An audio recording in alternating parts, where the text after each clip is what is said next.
The Joe Rogan Experience. Like I have a Tesla and I love my Tesla. I love it to death. It's probably the best car that I have. But there's something that I miss. And what I miss is I want to feel the gear. I push the left pedal down. The clutch engages. I push the gear shift into third gear. I let the clutch out. I push down the gas. There's this interaction with this thing that lets me, I'm engaged. I'm feeling it. There's something about those kind of old cars and mechanical watches, and there's a lot of other things those things excite me. Yeah, it's like tactile. It's like a dance. Yeah, I like cooking over fire. You know what I'm saying? Like there's things that I still like that are older things. I like running on dirt. You know, I like those things. I like chopping wood. There's tactile experiences. You know? Yeah. I know those are dying.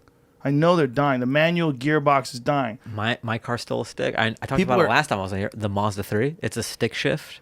People are kissing with masks on. Do you understand what's happening? Yeah. What? Yeah. People are making out with two masks masks on. No, just one to be mask. safe? They're dangerous. Dangerous people. But you know what I'm saying? Like, I feel like mask kissing is like, it's a step in the wrong direction. We're going to become aliens. We're going to become the grays with the big black eyes, the giant heads. Yeah. We're not going to kiss at all anymore. No. We're going to do it all through our brains. That'll be a relic of the past. Yeah, it's going to be like the difference between a Tesla and a manual 1970 Chevelle is going to be the difference between real fucking and people just plugging into some computer and just letting it all happen inside some virtual reality experience where you don't have to worry about cooties. That's what I'm worried about, man. I'm worried about tactile human experiences. And I'm not really worried. I'm recognizing that the same way, if you wanted to look back on primates and early primates and go like if you brought a chimp, into the future and said, "Hey, this is what it's going to be like. You're going to fly in planes and you're going to eat off plates." Like, fuck that. I like swinging from trees and I like throwing my own shit at my enemies. Like, I can't give that up. Yeah, I'm not giving up throwing shit. Throwing shit I like at my shitting in my hand and giving it a good toss. A good whirl. Yeah, and I fucking get together with my other chimp buddies and we fuck up some dude who crossed our imaginary line and we kill him. There's parts of that for sure we're life is better today. But I'm not a future human. I'm a current human. In my current state, there's tactile experiences that I enjoy. I like kissing.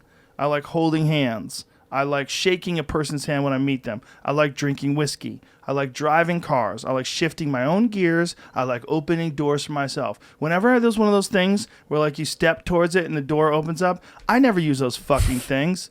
I grab that handle. I open that bitch up. I like opening doors. I want to experience things. Yeah, I want to interact with the world. I like interacting. Yeah. I think there'll always be a place for that. No No, more. Well, no. COVID has put a wrench into that. COVID it's basically showing us what the future holds in store for us. What the future holds in store for us is the elimination of biological threats. And there's a lot of biological threats that we take for granted, like emotions, hormones, the desire to breed, conquering, the natural primate instincts to dominate environments and to expand our boundaries and our kingdoms. All those things are dangerous. They're not good. But they also create art and romance and controversy, and they provide people with enthusiasm and motivation. There's all these things about being a human that creates art and makes things like wine. It makes things worth living. Whiskey, cigars. I do miss the kinetic nature of life pre-COVID. You know what I mean? Like bumping into someone, going to something, just serendipitously meeting someone. Yeah. That doesn't happen anymore, really. Now everything is just so... It happens in Texas. I'm 2 days in, so I'm learning, but... I'm going to take you around. yeah. We're going to be fine. Yeah. Yeah, the people that don't want it to go back are the people that are most fearful. The people that are like, my grandmother died. I understand. I get it. Yeah, it's a terrifying tragedy that anybody has to die from a disease. But we have to recognize that we're all going to die. And you can't stop all life because a disease comes along and kills some of us. We have to recognize what can we do to mitigate the dangers of this disease. Plus, what can we do to mitigate the dangers of dissolving our culture? We haven't done that. Instead, we've only concentrated on mitigating the dangers of spreading something. So stay home, wear 3 masks, touch no one, wear gloves while you're driving. Like, fuck, man. This is not life. This is not life. And most of these people that are 3 mask people, they don't know goddamn anything about vitamins and quercetin and saunas and all the different methods that you can use to stimulate your immune system. It's like we don't want people to be able to take their own chances and make their own risks. And the more liberal you are and the more left-wing you are, the more likely you are to appeal to authoritarianism. And this is one of the most discouraging aspects of our culture in 2021 is that like all these people that are supposed to be like left-wing people. And when I was a kid, I've always been left-wing. I've always been, my family's like, my stepdad's a hippie. He was a hippie. My mom, they were very like open-minded left-wing people. It was all about free expression. It was all about letting people be who they are and living whatever life you wanted to be and accepting people for who they are. This is not what's happening now. This is all this fear-based, weird appeal to authoritarianism. There's too much disinformation on the internet. We have to have a czar of truth.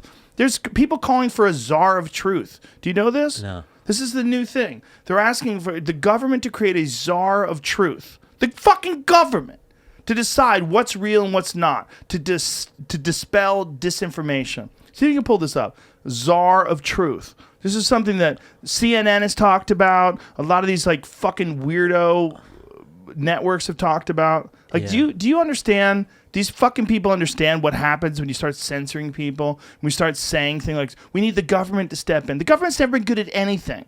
They've never been good at anything. Not one fucking thing have they been great at. This whole like COVID crisis, like businesses are suffering. They're just, if you're a business, you're fucked. Like, especially in LA. Dude, it sucks. 75% of all LA restaurants are gone. Yeah, there's no contingency plan in place, and then also they're like stay home. But then how do you make money?